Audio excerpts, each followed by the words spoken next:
All right, so exchange rate is a very important chapter for your syllabus, okay? And you'll see when you try to answer questions from many chapters, you can always write something from the perspective of exchange rates, okay? You can use exchange rates as one of your points of discussion, okay, while you write your answer. And especially if that involves anything to do with balance of payment. Remember, we studied and learned balance of payment, right? Everything that has to do with imports and exports. So exchange rate is actually very relevant or very related to balance of payment. Okay. Anyway, so first of all, what is exchange rate? Okay, the price of one currency in terms of another currency. Sorry, wait, sorry, my father is calling me. Oh, okay, no problem. Hello? Ada dah start kelas. Dah.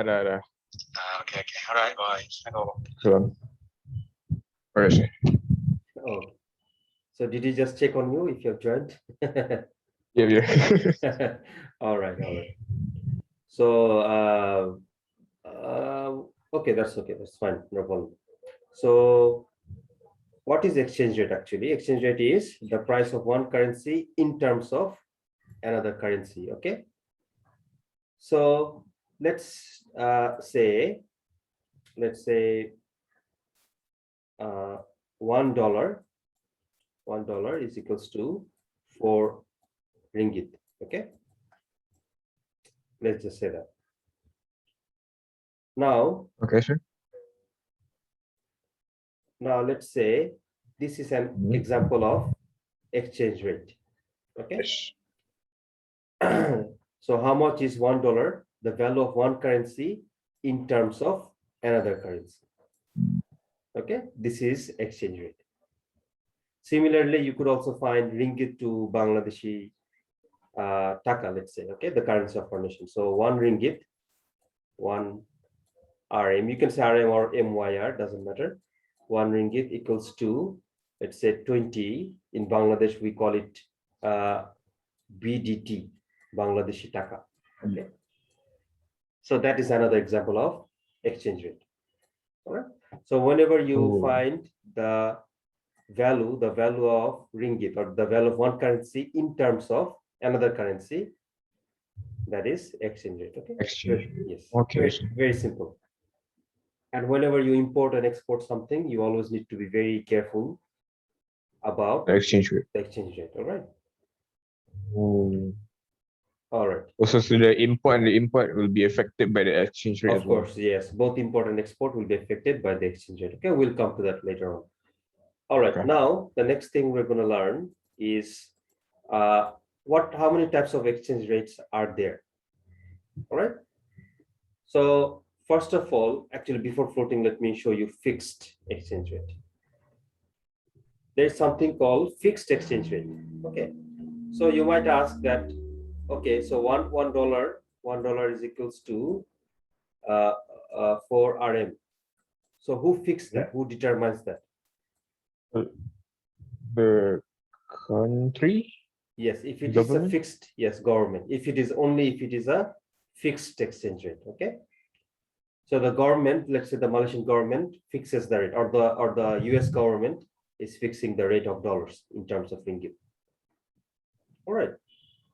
Dollar is like an international currency, right? Many countries actually use it. So you adjust your value according to the dollar. Okay. So if the higher the exchange rate, is it bad for the country or good for the country? Yes, we'll come to that. We'll actually learn. We'll learn something called devaluation, okay, and appreciation. Okay, you'll know about this. But let's go step by step, okay, so that you don't get confused and it becomes easy for you to understand. All right. So now the Malaysian government. So if $1 is 4 ringgit, how much is 1 ringgit in terms of dollar? Use your calculator. Tell me. 1 ringgit in terms of dollar. Yeah. How many dollar is 1 ringgit? 0.25. 0.25, right? Okay. So if your country follows a fixed exchange rate, the government will actually fix this rate. Okay, and no one can actually change this rate. Okay, you have to follow. If you're buying ringgit, or sorry, if you're buying dollars, you have to follow this rule, right? Or if the foreigners, they have dollars and they want some ringgit, they have to follow this rule. So that's why it is called fixed. Okay, the value does not change unless the government changes it. Okay, so if the government says actually every day, or the government will might even fix it for a month, all right, for a week, for a month, even for a year, that's also possible. So nothing and no one can actually change this rate. Okay, that is called fixed exchange rate. Clear, Adam? Yes, sir. All right, now let's look at the other one, the other type, that is called floating exchange rate. So in a floating exchange rate, it is never fixed. Okay, so for example, today, let's say 1 ringgit, 1 RM is let's say 0.25 $0.25. Okay, but tomorrow 1 RM, just tomorrow, this might be $0.7. Okay, and then on the third day 1 RM might be, let's say $0.9. So every day this rate is changing, it's not fixed. So that is why this is called a floating exchange rate. Clear? So fixed exchange rate, the value is fixed by the government, but in the floating exchange rate, the value is changing almost every day, maybe every hour. Sir, Yeah. the floating exchange rate doesn't determined by the government, right? No, the government does not have actually much influence. So the floating exchange rate is determined by the demand and the supply of the currency. Okay, just like any product. Remember, for any product, how do we find out the price? We find out the price by looking at the demand and looking at the supply and the joining point, right? The equilibrium point. Price elasticity. Price is fixed, equilibrium price, not elasticity. Elasticity is something else. Oh, okay. Just the equilibrium price, all right? So that is the issue with floating exchange rate. So just like any other product like shoes or shampoos or gold, all right, the dollar has its own market, right? There's demand for dollars and supply of dollars, right? So that is why the equilibrium point where the demand and the supply meets is actually the rate. So the next day the demand might increase, right? So maybe the demand curve will shift, or the supply curve might the supply might decrease, the supply curve might shift. So based on that, the price keeps on changing. The equilibrium changes, and therefore the price changes every day. Understood, Adam? Yes, sir. All right. So that is why it is called floating exchange rate. Okay. So you learn fixed exchange rate, you learn floating exchange rate. Now, if you say, you can say that how is it possible for the government to fix the rate? Okay, how is it possible? Let's say, let me just open.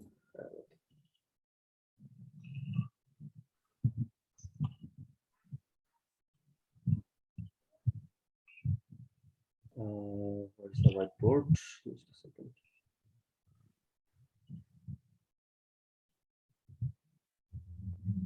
Okay, I can find the whiteboard. Let me go to Paint. Just a second. Okay.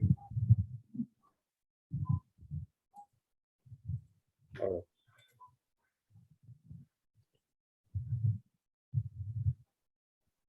So let's say this is the price.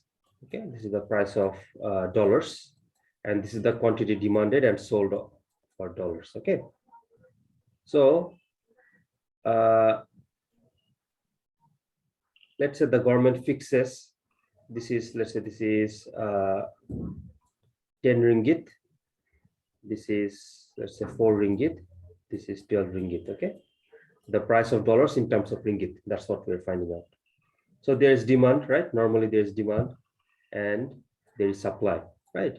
There's supply, there's demand. So let's say the price is 8 ringgit now. And the government has fixed it here, right? The government has fixed the price of ringgit at, the price of dollar at 8 ringgit. Okay, this is fixed. 8 ringgit, okay. This is fixed. Now, sometimes the demand might increase, right? Yes. Let's say the Malaysian people, they love Netflix, right? But for buying Netflix, you have to pay them, right? You have to pay them in dollars. You have to pay the Netflix company in dollars. Actually, you pay in ringgit, but that is converted to dollars and then sent to Netflix. Okay. But, Yeah, okay. But let's just keep things simple and let's just say the demand has increased, right? The demand has increased. So normally if the demand increases, what will happen to the price? If the demand go up. The price will go up, right? Let's say the price will become $10. But will the government be happy about it? No. No. Why? What's the reason? Because what does the government want? The government wants it to stay fixed. Yeah, the government wants to stay fixed. So now tell me, what can the government do to push the price back to 8? Is there anything they can do? Tax? No, not tax. What the government will do is, look, the demand is increased, right? Yes, so what the government will do, they will increase the supply of dollars in the market. So that will increase the supply. And when the supply increase, what's the price now? Will fix at 8. The price again comes to the fixed $8, right? So that's how the government keep the price at $8. Okay, it doesn't matter how the supply market, more. yes, they'll supply more. The government always have some reserve, right? They have some reserve of dollars. So they will release some dollars into the market so that the price comes back to $8. Okay, so this is how the government actually keep their price steady at $8. Okay, so if the demand increases, they increase the supply. Okay, and accordingly, okay, they actually fix it. Sometimes the demand might fall, right? So if the demand falls, they might adjust accordingly. Okay, tell me what will do if the demand decreases? So let's say, again, another example. Let's say the price is fixed at $8, right? The price is fixed at $8.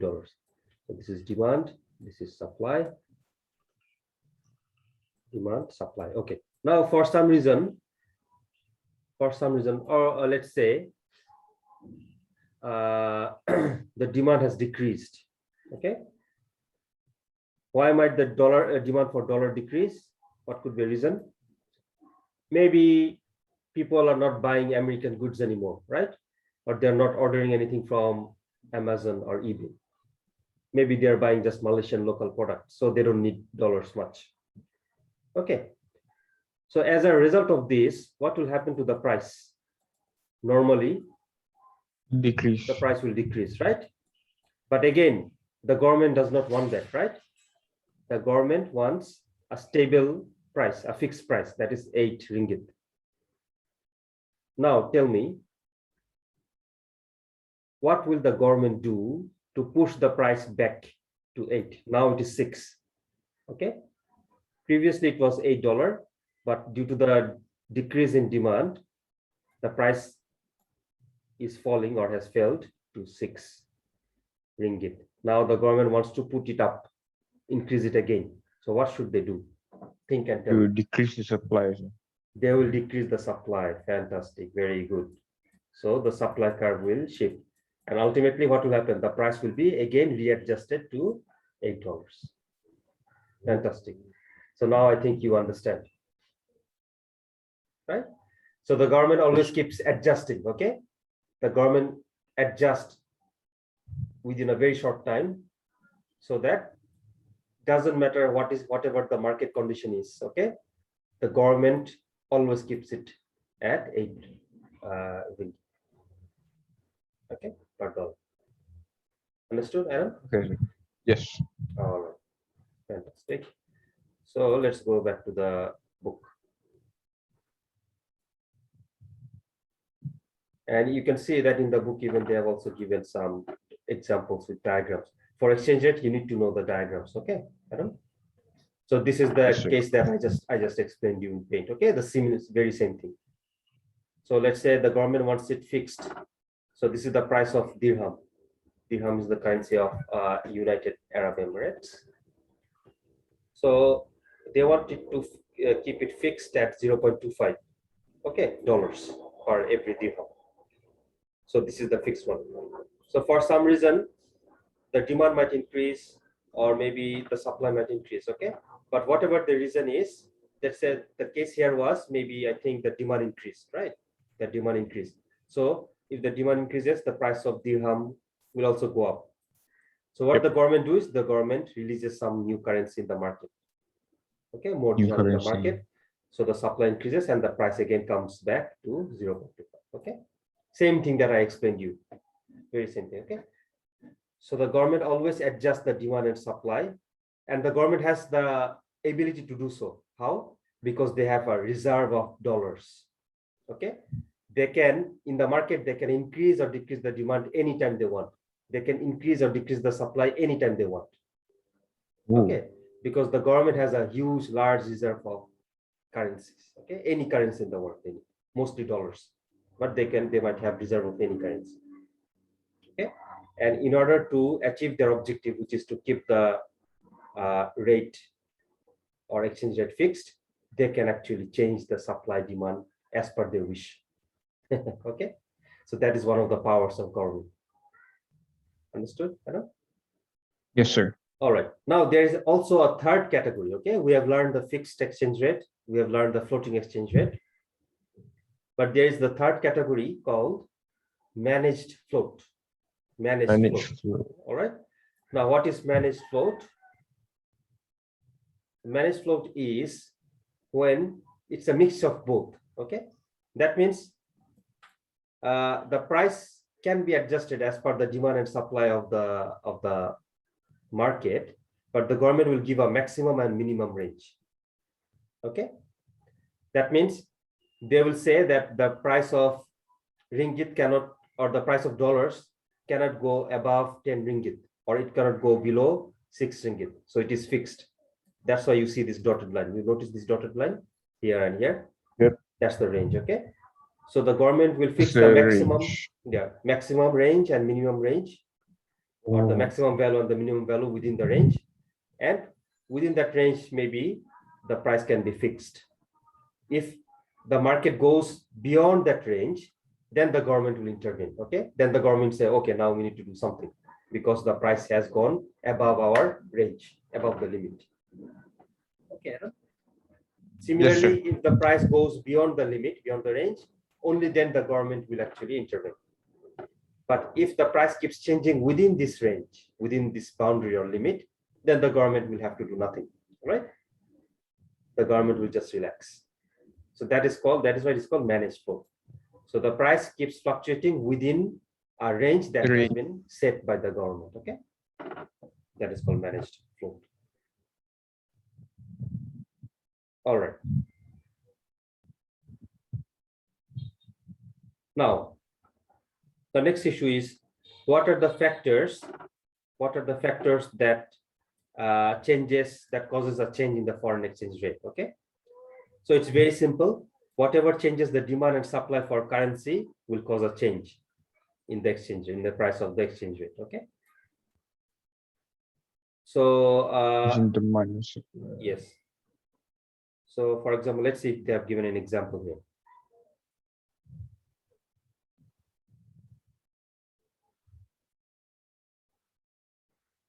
Okay, their examples are not very clear here, and you'll not understand it now because we haven't discussed the depreciation, devaluation, those things. So maybe I can explain you in a very simple way. So let me go back to. All right. Now, can you mention a few things? This you can just discuss from common sense. Okay, you don't need really detailed or very complex examples. So just think and tell me a few things that will increase the demand of, let's say, ringgit. Okay, that will increase the demand of ringgit in the world. Okay, many countries in the world.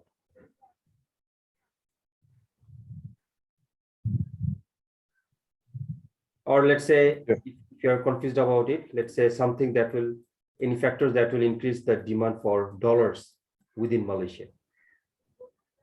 Okay, within Malaysia.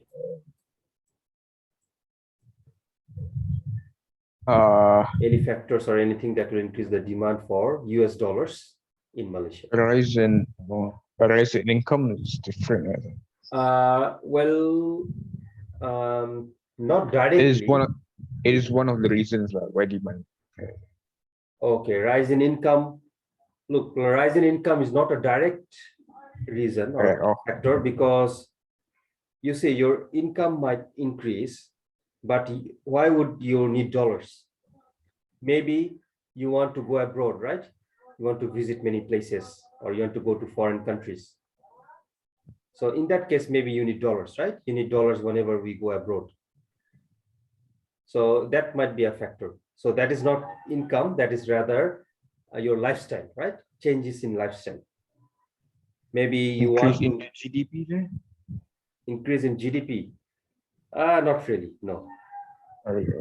Not really. GDP means your country is producing more. Okay. Yes, there could be other factors, but GDP is not a direct factor. For example, in order to increase GDP, what do you need? GDP means increasing producing more cars, right? Producing more cars, producing more food, and producing everything at a larger quantity. So what do you need? You need machines. You need raw materials, right? Yes. You need raw materials. So there is high chance that you'll have to buy it from foreign countries, right? And they will only accept dollars as a mean of payment, right? You cannot pay them in ringgit. So that might actually increase the demand for dollars, right? So your answer is correct, but you have to explain it. All right. You have to see the link, the exact reason or the specific reasons why GDP is actually causing a demand. Okay. Because in the exam, if they only see this point and this point, but not the linking point or the explanation, then unfortunately you will not get marked. All right. So you need to also understand why exactly this is happening. What's the reason behind it? Okay. So that's the reason. In order to have a better GDP, companies will need more machines and raw materials, which will be imported from foreign countries, and as a result, they'll have to demand will increase. Demand more dollars to pay those suppliers, right? And the demand of dollars will increase. Okay, this is how you should think. Okay, very good. And I've already explained, I've already given a few reasons, right? For example, if you're asking for more American goods, okay, or more, let's say, European goods, then the demand for dollars will increase. Okay. Now, tell me one reason why the demand for ringgit, so this point, why the demand for ringgit might increase. Why the demand for ringgit might increase. Yes, it could be in Malaysia or in the whole world, doesn't matter. Why would people want more Malaysian ringgit? What's the reason? High exchange rate. High exchange rate. Okay, you don't understand fully about that point, so you can't say it now. Think about other examples. We're going to learn devaluation. Okay, you don't know what is high exchange rate actually means. Okay, you don't understand it now. We're going to learn it the next after we are done with this part. But just from your idea, think about any reason why the demand for ringgit, why people, not just Malaysian people, maybe European people, American people, Indian people, why might they ask for, or why might they demand for more ringgit? Think. Um,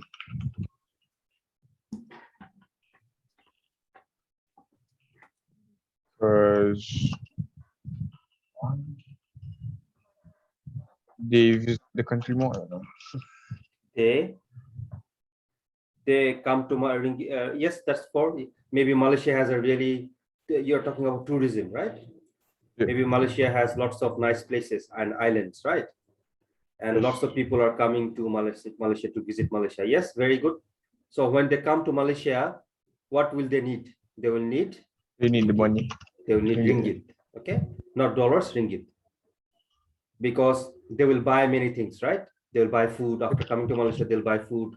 They will go to some resort. They will hire boats, let's say, or they will hire cars and ships. So they will need ringgit to do all those things, right? So that is one reason why demand for ringgit will increase. Very good answer. All right. That's all I can think. That's okay. So the reason is anything that changes the demand or the supply of a currency will actually cause a change in the exchange rate, right? That's the thing. So there is no specific reason, okay? It could be any reason that increases the demand or decreases the demand, or increases the supply and decreases the supply, okay? Anything. So all of them will actually impact your exchange rate. If your demand changes, it will impact the exchange rate. If your supply changes, it will impact the exchange rate. Okay, clear, Adam? Yes, sir. All right.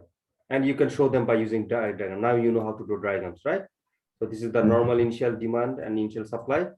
So let's say if this thing happens, right? If the demand of ringgit increases, then what will happen? You'll have to show a shift in the The demand, D1. right? And you have to show how the price of ringgit has increased. Okay. So let's say Oh, previously, sir. yeah, I got confusion, sir. yeah. Some demand curve is like a straight line, right? Some is Yeah. like a Curve. curve lah. Yeah. So I taught you that, maybe How you do- forgot. So if the demand is straight line, we're talking about a specific market. Let's say in this micro case, and macro. yes, this is micro, okay? Let's say we're talking about sugar, or we're talking about chicken, or we're talking about even dollars, okay? These are focusing only one specific thing. But when you look at curve diagram, it talk about everything in the country, everything, okay? So this is just about sugar. This might be just about sugar. Okay, but this one is about sugar plus, let's say, shampoos, plus cold drinks, plus clothes, plus shoes, okay, plus leather bags, plus everything in your country. Hundreds of things, thousands of things, even millions of things, okay? So that is why it is more realistic. And that is why it is actually a bit curved, okay? Clear now? Yes, sir. All right, good. Okay, now we come to the next part of this chapter, which is devaluation and appreciation. Okay. Now, what is devaluation? Okay, anyway, before even I teach you this, just look at this example here. Let me use the pen. Okay, let me share this screen just a second.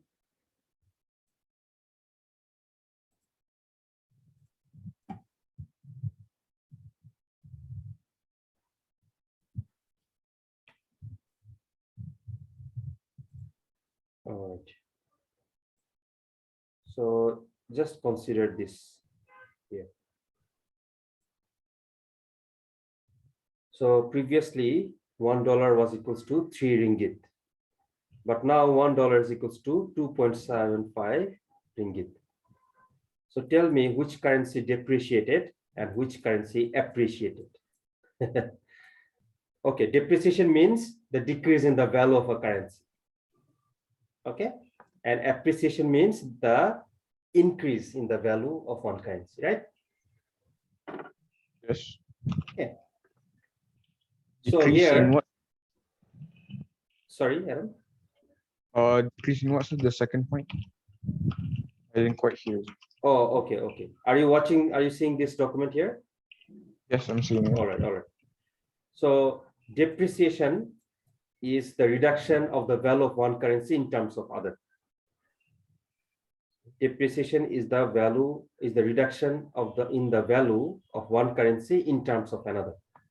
And appreciation is the increase in the value of one currency in terms of another. Okay. So here, if you look at dollar, can you tell me, did the dollar appreciate or depreciate? Depreciate. Depreciate. Very good. Because previously the value of dollar was Higher. more, right? 3 ringgit. But now the value, the same dollar is worth less in ringgit, right? So that means it has devalued. Okay, here, Adam? Yes, sir. And look at this. What about this? Is this appreciation or depreciation? Appreciation. This is appreciation. Good. Why? Because previously $1 was Lower. It's lower. 2.5, but now the same dollar is 4 ringgit. Okay. So this is depreciation, and this is appreciation. Here the value is going down, and here the value is going up. So now I think you're clear. Okay. Now let's learn what are the implications of this. Okay, why does it matter? Depreciation, appreciation. Okay, what will happen if the value of dollar decrease, or what will happen if the value of dollar increase? How will it affect the economy? How it will affect the business people? Okay, that's what we're going to learn. Just give me a second. Let me get some water.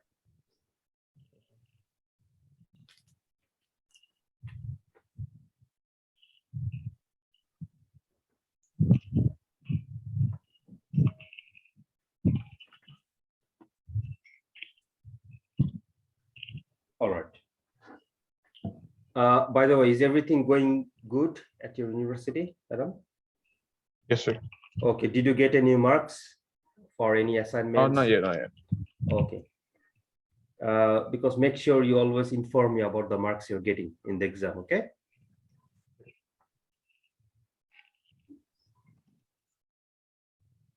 Hello. Yes, sir. Yes, Adam. Hello. Yes. So I just said that please always inform me about the marks you get in university. Okay.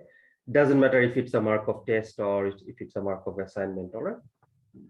All right. You need to tell me that. So Okay, so no, because, not yet. They haven't given me yet. Oh, okay, okay, all right. Because I always need to stay updated. Okay, I always need to stay updated about how you're performing at school. Okay. Because if you get a low score, I need to understand what's the reason, right? I'm just just like your personal coach. I'm like your personal coach, so I need to understand what's the reason behind your performance, right? I'll tell you after I got the result. Okay, okay. Make sure you do that. All right. So now here, let's say if it's a depreciation for dollars, okay, it's an appreciation for ringgit. Okay, if one currency, here we're talking about dollar and ringgit, right? Here we're talking about dollar and ringgit. So if it's a depreciation for dollar, it's an appreciation for ringgit. Okay. Is it clear, Adam? Yes, sir. Because if you just translate this, okay, if we just translate this in terms of ringgit, let's translate this in terms of ringgit, okay? Let me clear all the drawings. Okay. So $1 is 3 ringgit. Now convert this into how many, convert this into how many dollar is 1 MYR. Okay, use your calculator. How So many one MIR, how many is? How many dollars? Yes. If $1 is 3 ringgit, how much is 1 ringgit, or how much dollar is 1 ringgit? 0.3. 0.3. Okay. So let's write 0.3 dollars. Okay. Dollars. Okay. Now, what about the next one? If $1 is 2.75, now tell me how much is 1 ringgit? 275. How much is 1 ringgit? So 0.36. 0.36. 36. Okay. So previously it was 0.3. Now it is 0.36. So what's happening to the ringgit? It's becoming more. More valuable. That means it has appreciated, right? So you see, on the other hand, if we look at here, we can easily understand that the dollar is depreciating. Okay. But if we use conversion, we can see at the same time the Malaysian ringgit is appreciating. Okay. So it's automatic, it's natural. If one currency depreciates, the other currency will appreciate. Are you clear now, Adam? Yes, sir. Okay, good.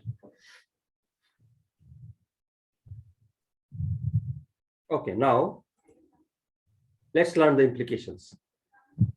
So let's say the ringgit appreciated, right? The dollar depreciated and the ringgit appreciated. Now the question for you is, let me actually hide this down so that you can get some chance. If the ringgit has appreciated, will it encourage Malaysian exporters or discourage them?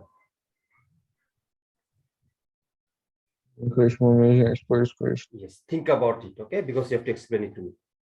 Let's say you have your own company, right? Let's say Adam Cola, and you export Adam Cola to Europe or to America, all right? Okay. It will encourage them. It will encourage. That means now you will export more. Yep. Okay. So what's the reason? Because you earn more. Sorry? Because because the ringgit is appreciated, therefore the country will earn more. Malaysia will earn more. Sorry, I didn't understand. Just try again, please. Okay. When the ringgit is appreciated, it will encourage the Malaysian export.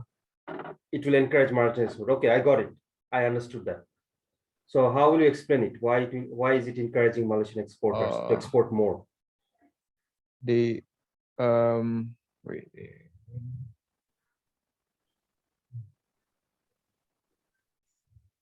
Let me think. Is it encourage discouragement? Okay. Appreciated is Okay. when all right. Encourage means, okay, I'm just talking from your perspective. You produce Adam Cola, right, in Malaysia. Yep. And you export it to China and to France, okay, to Dubai.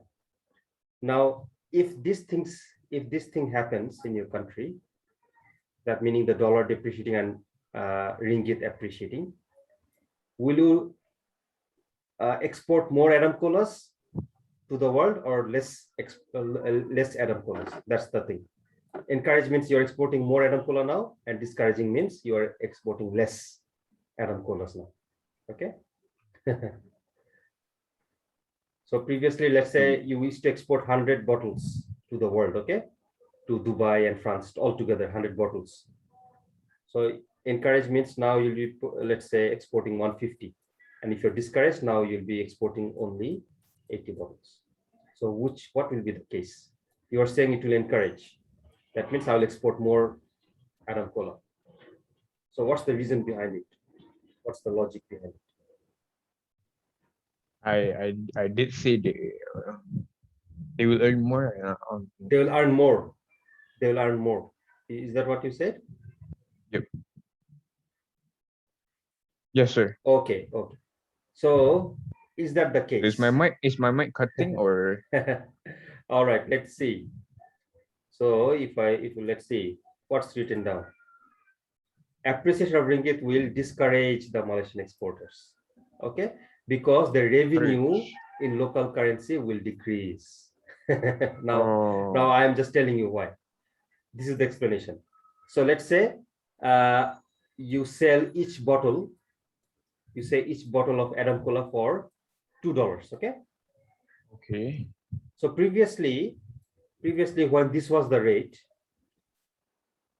okay, how much revenue in ringgit were you earning for each bottle of Adam Cola? 0.5. No. I'm just saying that, Okay. okay, this is the equation, okay? So let's say each bottle of Adam Cola is $2, right? And you sell, $2. let's say you sell 100 bottles, okay? You sell 100 bottles. So how much dollar did you earn total? 100.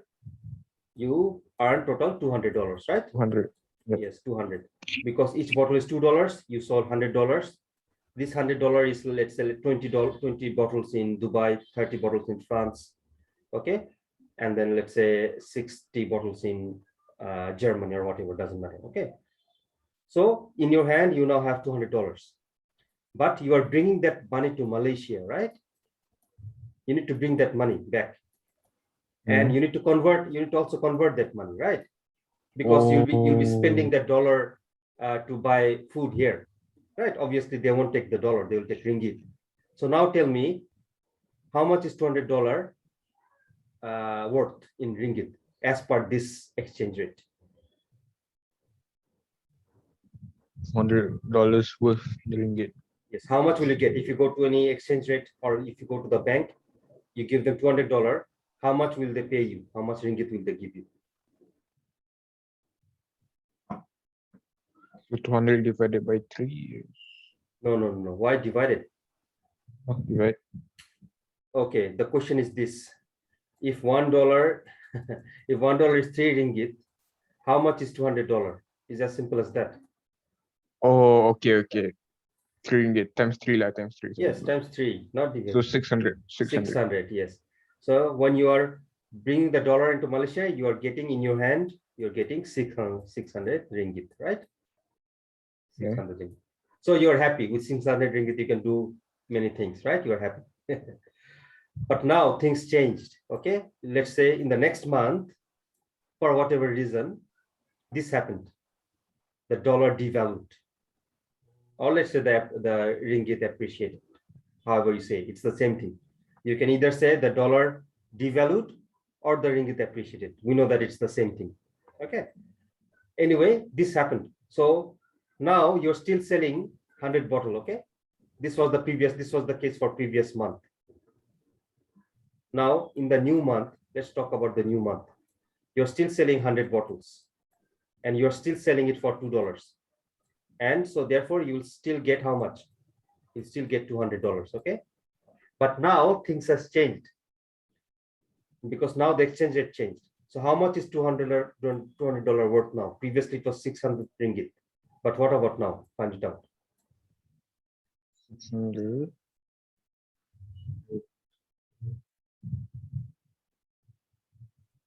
Uh, 550, sir. 550.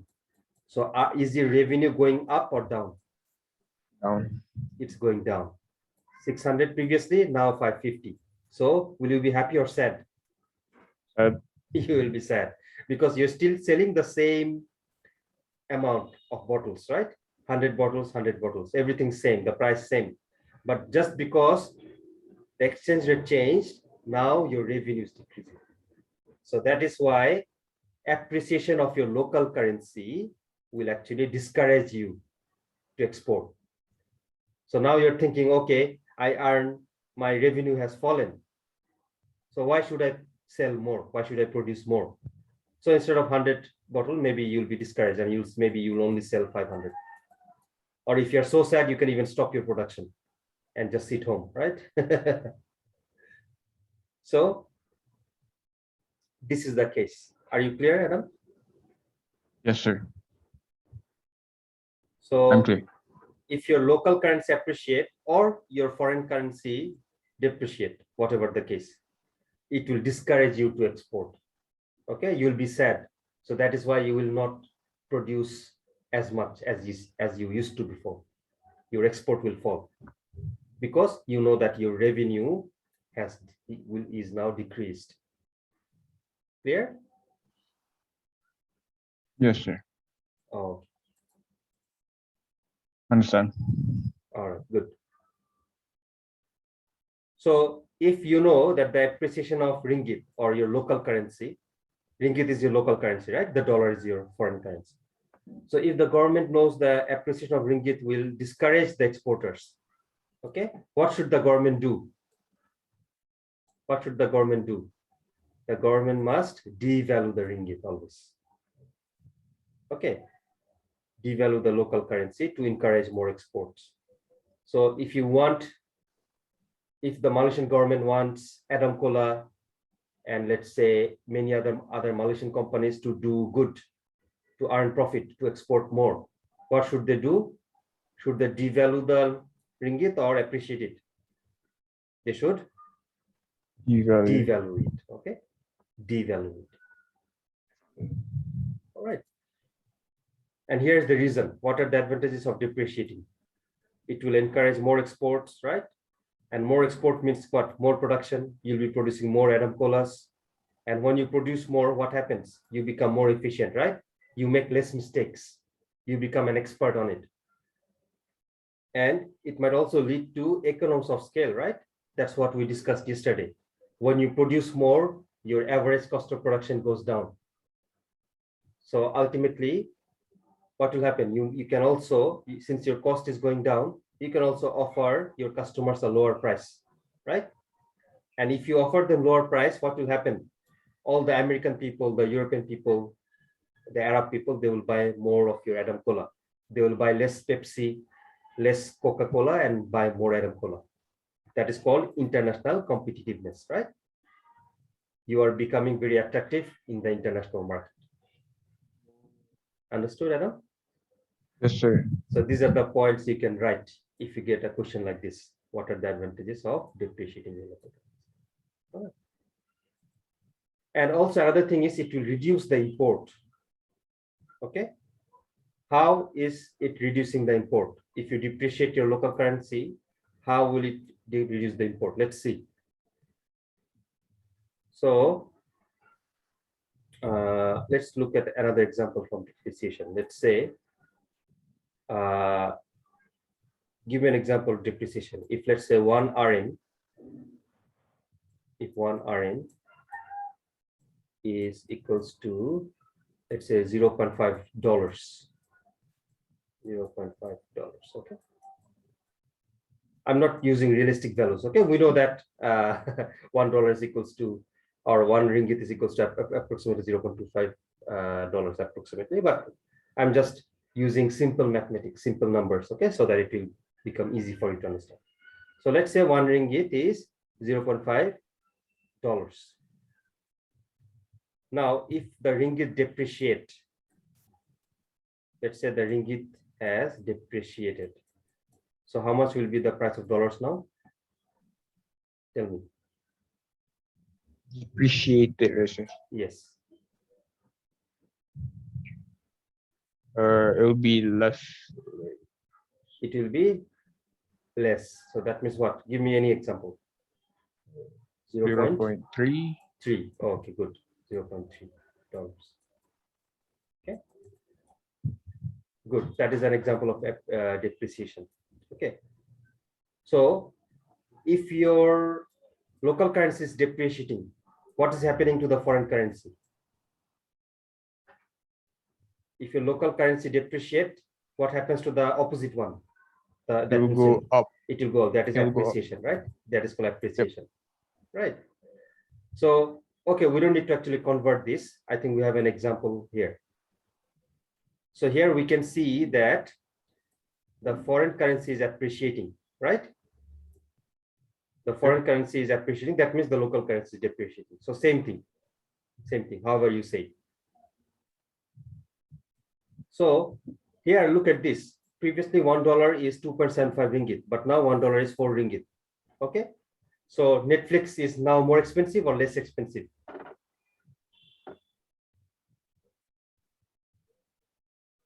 You are paying Netflix, right? Netflix is approximately $10 everywhere in all the world. All right. So previously for Netflix subscription, how much were you paying? 2.75.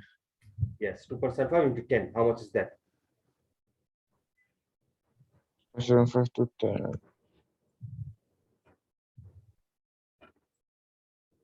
27.5. 27.5, okay, ringgit. But now the dollar devalued or the Malaysian ringgit appreciated. So how much is that same dollar, $10 worth now? How much are you paying in ringgit? Oh, oh, 40, sir. 40 ringgit, yes. So let's look at the difference. Previously, you were paying 27 ringgit, now 40 ringgit. So will people buy more Netflix now or less? Less. Less. So your import is decreasing. You don't want foreign products because every foreign product has now got more expensive. More expensive. Okay, clear, Adam? Yes, sir. So that is another good point about appreciation. Okay, so when your country is devaluing or when the foreign currency is appreciating, or you can say the other way, which is your local currency is depreciating or devaluing, it will discourage the import. Okay, it will encourage export, which is good. It will also discourage import, which might also be good, right? Because many countries don't want too much import. And when you reduce your import, what happens? It helps your local companies, right? Your local companies are protected from the foreign companies, right? And therefore, it might also create employment. Yes, sir. Okay, because you see, now, let's say less Coke and Pepsi is coming. So as the owner of Adam Cola, you have a better chance of survival now, right? So your business is going good. And if you want to expand, obviously what you'll hire Malaysian workers, right? They will get jobs. That is a good thing. And overall, it's good for the economy because now you're producing 1,000 bottles, 2,000 bottles. Okay. So this is good for the whole economy. Why? Because it is increasing your GDP. Revenue. GDP. Yes. Yes, revenue, more revenue for you, that is good. But for the whole country, it is good. Because for the whole country or for the economy, the GDP is increasing. All right. So these are the points that's involved with this. Okay. On the other hand, there could be some problems as well. All right. So there could be some disadvantages. So what could be some disadvantages? Look at this. Less import means less choices for consumers. Okay. So when your dad goes to the market, all he'll see is Adam Cola, no Pepsi, no 7-Up, no Coke. Will that make him happy? No. No, because people want varieties, right? They want more choice. Yep. They want lots of options. So when you are actually reducing your import, people will be sad. People might be sad because they're not becoming happy. They're not seeing all these options. Okay, their choices, this is very important, choices decreasing. And ultimately, it might have a negative effect on the living standards, right? Yep. Because sometimes people might need foreign things, foreign cars, foreign clothes for a better living standard. Okay, maybe foreign medicine to have a higher living standard or better quality of lifestyle. But if you stop that by reducing import, ultimately, it will have a negative effect on the living standard. Use phrases like this when you write. Okay, Anna? So it is just like negative effect on living standard. Yes, wording like this. Okay, negative effect on living standards, less choices for consumers. Okay, remember, you need to improve your English as well. Okay. Okay, so if I show you your previous answer, let me just show you. Give me a second, because I'm not sure if you have actually gone through it.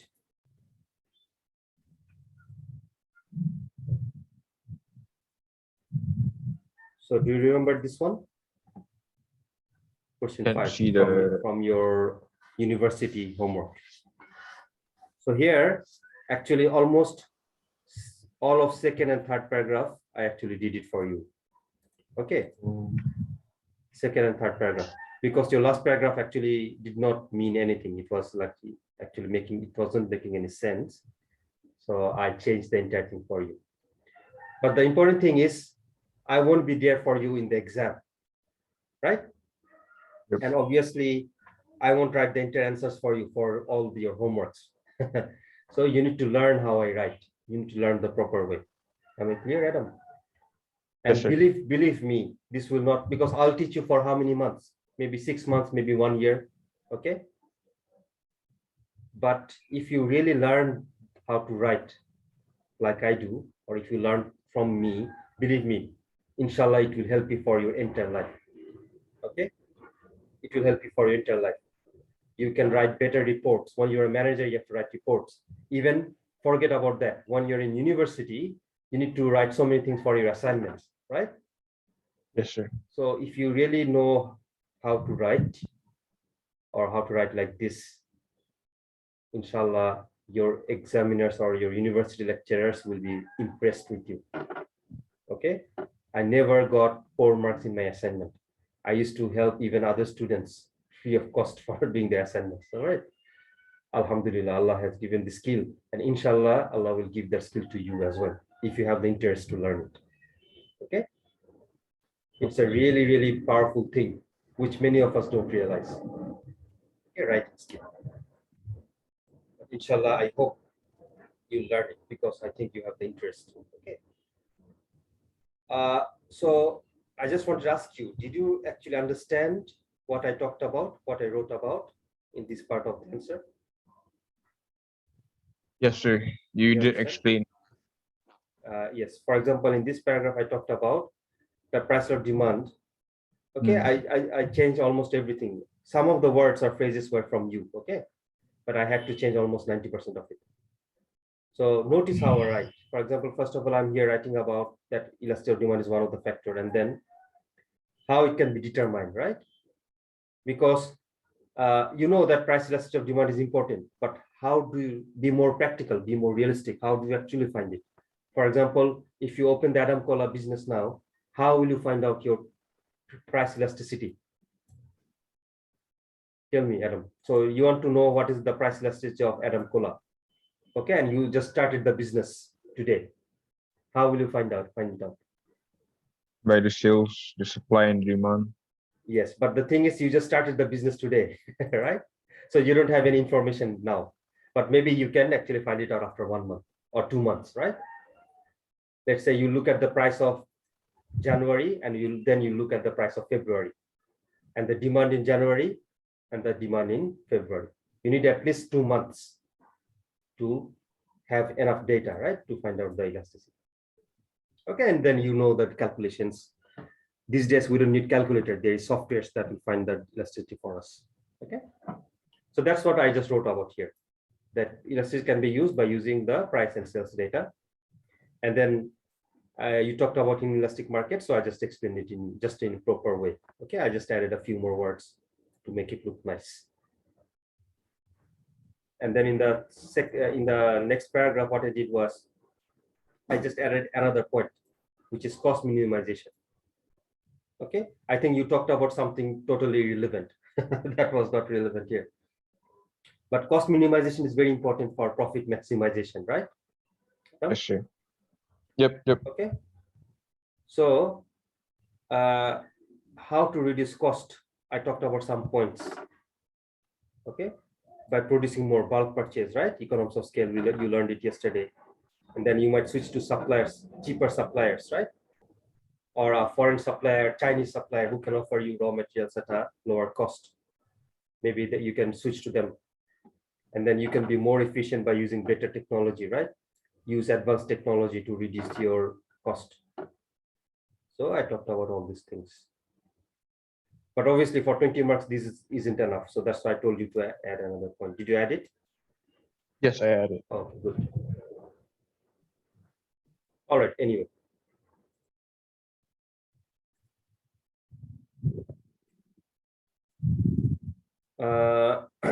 Okay, the last, another point, okay, there is another disadvantages of depreciating your local currency is when there's less import, it also means less competition for local firms.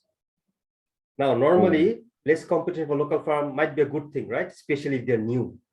They get a chance to, learn from their mistakes and grow and, become stronger, become bigger. But if you think carefully, it might also harm them. Why? Because when they are not facing any competition, they will be lazy and they will not try to be efficient. Because when you're competition, every day you think about, okay, how can I improve my quality? How can I improve my efficiency? How can I produce more by using the same resource? Okay, how can I reduce my cost? How can I be better?